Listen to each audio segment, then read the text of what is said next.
Alrighty, welcome back, everyone. We just talked about Bill Belichick and what we can expect in year one. I don't know, if I'm being totally honest with you. There are a lot of different moving parts of this. Obviously, the next month around the portal will decide a lot of what he's capable of. A lot of players on that roster are probably making decisions one way or the other. He's figuring out how he's going to evaluate players, and then expectations are going to be a big time part of this. So there's a lot of questions. To put it shortly, there are a lot of different questions around that hire, but frankly, I love that he's here. It's going to be fascinating to watch UNC unfold, and frankly, the fact that people are talking about UNC football just makes me happy. Love to see those jerseys, love to see that program get a little bit of love, and we'll see if it comes to fruition in 2025. But let's get into the CFP tiers. Let's talk about who can win a national title, who can't, who maybe can, and there's a lot of different people that absolutely maybe can. What's going on, Anthony? Nice to see you. But let's jump into this, and let's get into, first of all, the firm contenders. And to me, there are two people that really stand out. It is Oregon and Georgia. It's the top two seeds in this thing, and kind of for different reasons, if I'm being totally honest. But Oregon's been the best team all year. Most importantly, they're a team that can win games different ways. That has been the biggest thing that I've noticed throughout this year, where last year it wasn't necessarily that they couldn't. It was more, it felt like there was a lot leaning on Bo Nix in that offense. It felt like there was a lot having to do with, we got to score with these teams. We got to be able to do all of the things that we can offensively to open up a lot of those doors. And then you get into this year and they can play really tough defense. They can win a game at Wisconsin 16-13. They can win a game dominating Penn State 45-37. They can do so many different things. They can hurt you so many different ways, and it's so tough to get a beat on what this team is going to be. And then you get the biggest thing. It is the mentality. It is what Dan Lanning brings to this team, where they are absolutely laser focused all year. They seem to be getting stronger in that respect throughout the year, and you got a couple of leaders on that team that know what this is about, whether they have been on the Oregon team in past years or there's someone like Dylan Gabriel who's just played a lot of football, who has a certain heart rate that is going to be very calm in big time moments. That cannot be oversold, how important that is, especially when you're playing a team like Georgia, possibly in a national title, who just has it. I can't necessarily describe what that thing is. They have that thing that is really impossible to figure out. But if you let this team hang around, if you let this team get within 2 scores or even 1 score towards the end of the game, they are going to make you pay for it. They are going to win that game. It's the same thing that happened with Texas in the SEC championship. They score a couple more times in the championship game. It's going to be a nightmare. It would have been a game that Georgia was able to, or excuse me, Texas was able to really pull away from. Georgia wasn't really able to get back into, but they let Georgia stick around. They let Georgia do the thing where they stick around just for long enough, and then they make those couple of plays. And I can't necessarily describe how they do it. I can't necessarily describe what goes on behind the scenes to get them to that level, but they have it all. They have the talent, they have the mentality, and I think they're starting to have that leadership, that thing that you need. And maybe it is just Carson Beck went down and everyone in that room looked around and said, they need more from us. They need us to step up a little bit more than we had before, and they definitely did that in the SEC championship, especially in that second half. If they do that the rest of the way, this defense is going to dominate the day, and this offense is going to be more than fine with Gunnar Stockton at the helm. So those are the two people that I think firm control. They are the guys that absolutely are definitely going to be title contenders. I'd be a little bit surprised if they didn't. Oregon's a little bit different because of their path, so I won't necessarily say I would be a little bit surprised one way or the other. I think these two will find their way to the semifinal. I think these two are too good. I think they're too talented. I think their mental toughness is just too good for them to fall in those first couple of rounds. Obviously, that Ohio State-Oregon game is one that a lot of people are picking the Buckeyes in possibly. And then Tennessee-Oregon. I think a lot of people might be leaning towards the Vols. But at the end of the day, I think both these teams are as tough as can be, and they are the firm title contenders as far as I'm concerned. Then you have the teams where it's just if things fall into place, and really it's only a couple things that really need to fall into place for this group. Texas, this one's as clear as day. It's just the quarterback play. Figuring out the right quarterback split between Arch Manning and Quinn Ewers. I've made that very clear. It is Quinn Ewers' team. He is the outright leader. If you bench him now, you are not putting yourself in a better position to win a national title. You do have to use Arch Manning more. You do have to find a way to get him on the field, utilize his legs, utilize his arm strength at sometimes to hit some of those deep balls that you have struggled with and Quinn Ewers has struggled with, and then you got to find your way to a title. It is a tightrope walk. We've talked about it a number of times. Steve Sarkisian has one of the hardest jobs of just about anyone in this thing because it is going to be a really, really tough thing to navigate, both from how you do it on the field and how it affects things off the field. Quinn Ewers and Arch Manning seem to be best of friends. This obviously can create some issues. So it's definitely going to be really interesting to watch this unfold. And obviously, if that falls into place, this offense really starts clicking. That defense is going to suffocate you, and Texas could outright run away with a national title, frankly. Then you have Ohio State. We talked about Steve Sarkisian having to have a really, really tough time throughout this. Ryan Day's got a really tough time throughout this. They are a very talented team. The thing that needs to fall into place is the mentality. Let's just be totally honest. This is a team that the last couple of times they've walked onto the field with Michigan, they have been the less tough team, the team that has wanted it less, and the team that has gotten beaten over and over and over again. So you have a lot of things that you have to figure out on that realm.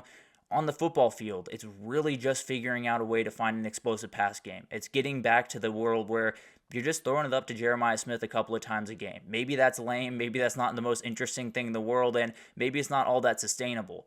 He's going to make some plays. He's going to give you a couple of big-time plays that will get momentum, that will get energy into that team, and then everything goes. And then everything really falls into place, and things really get rolling for that Ohio State offense. So you got to find that one way or the other, on the field and then off the field.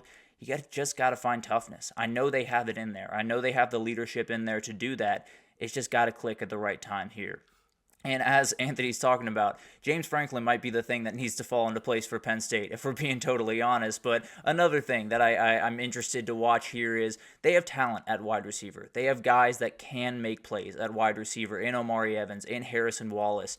They need those guys to step up. They need one of those guys to be a huge, huge player throughout this thing and maybe just change the way that he's played throughout the year. Maybe it's just one of those things where you look back on his regular season stats and you don't understand how he went on this run during the playoff.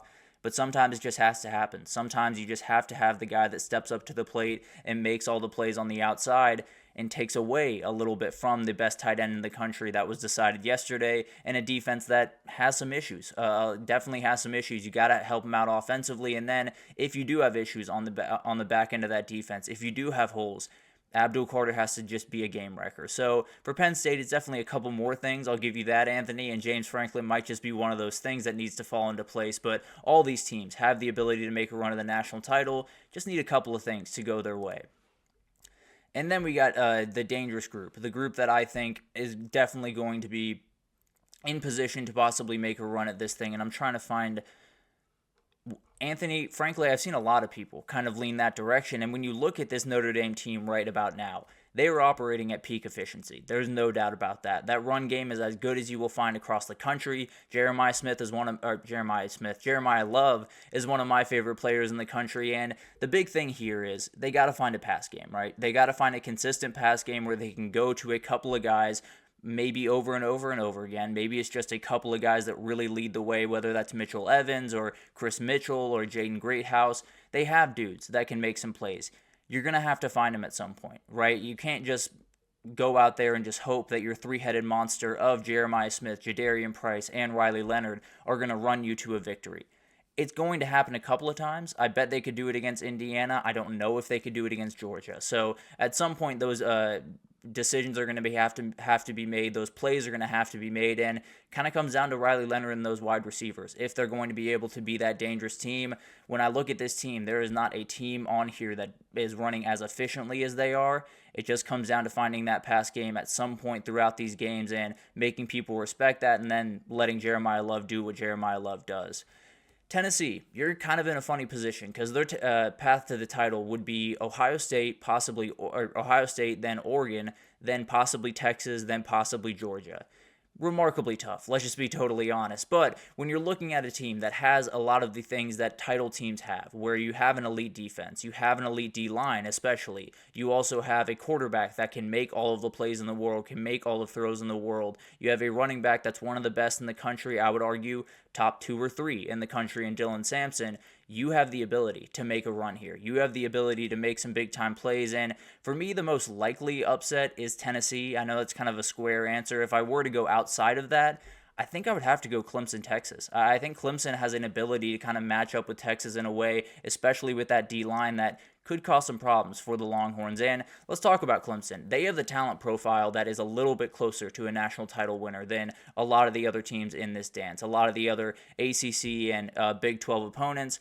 aren't quite to that level. Clemson definitely is. They have the dudes to make some plays. They need elite play from their O-line. As far as I'm concerned, that is the thing that really needs to fall into place for them, at least offensively. If their O-line can really play good football and their run game can get going, they absolutely have a path to Atlanta. As crazy as that sounds, they would need to beat a lot of really good teams to get there, but you have a D-line like that with TJ Parker, and you have a run game that is really rolling, you're going to be able to suffocate a lot of these teams and just take the air out of the ball in games that you're very badly going to need to against Texas and Oregon and a couple other teams you're going to play. So that would be the team that I would notice the most, as far as I'm concerned, Anthony, just because of the talent profile of that team and particularly the D-line talent of that team with Peter Woods and TJ Parker.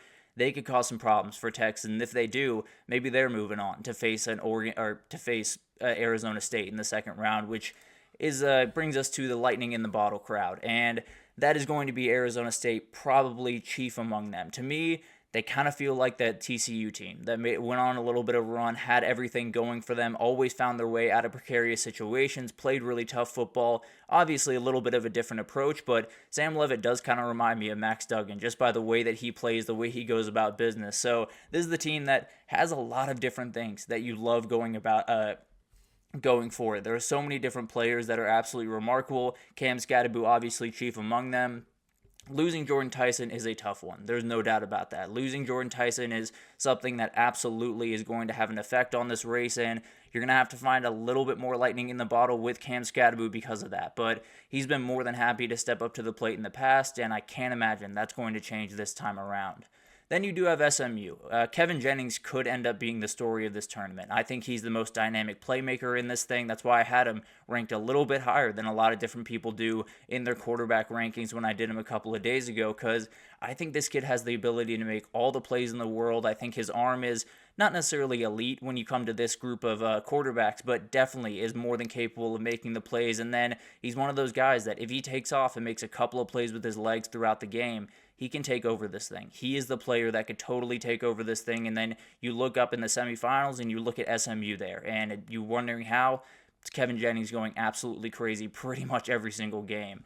And then you do have Indiana. You do have the team that they have the coach, they have the quarterback, they have the playmakers. In fact, I was looking back on my coaching rankings, and someone commented that Curt Cignetti was too low, and I kind of agree with him. I probably disrespected Curt Cignetti just a little bit too much. Didn't want to feel too daunted there, I promise. But at the end of the day, the line of scrimmage play is going to be what decides this.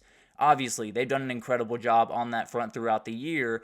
They got to play some real big boy teams. They got to play Ohio State over and over and over again, essentially. They got to play that game as many times as they can, and they got to come out on the other side of that game as many times as they can. So, very talented team, definitely has the ability to make some things happen. A lot of stuff has to kind of fall into place for that to happen. And then, can Genty do it? That's the group that Boise State is in right now. I love Boise State. They're so much fun to watch. They've been one of my favorite teams throughout the year. The reality is, if they're going to win a national title, if they're going to find their way to Atlanta and win a national title, Ashton Genty's running for 250 yards per game and scoring 3 touchdowns, just plain and simple. They do not necessarily have the ability to make that run that a lot of these other teams do have, unless number 2 is carrying a ridiculous amount of the load he has all year, and I think he'd be more than willing to do it at this time around. But definitely going to be the thing that kind of gets Boise State there. Is it Ashton Genty? Is it not?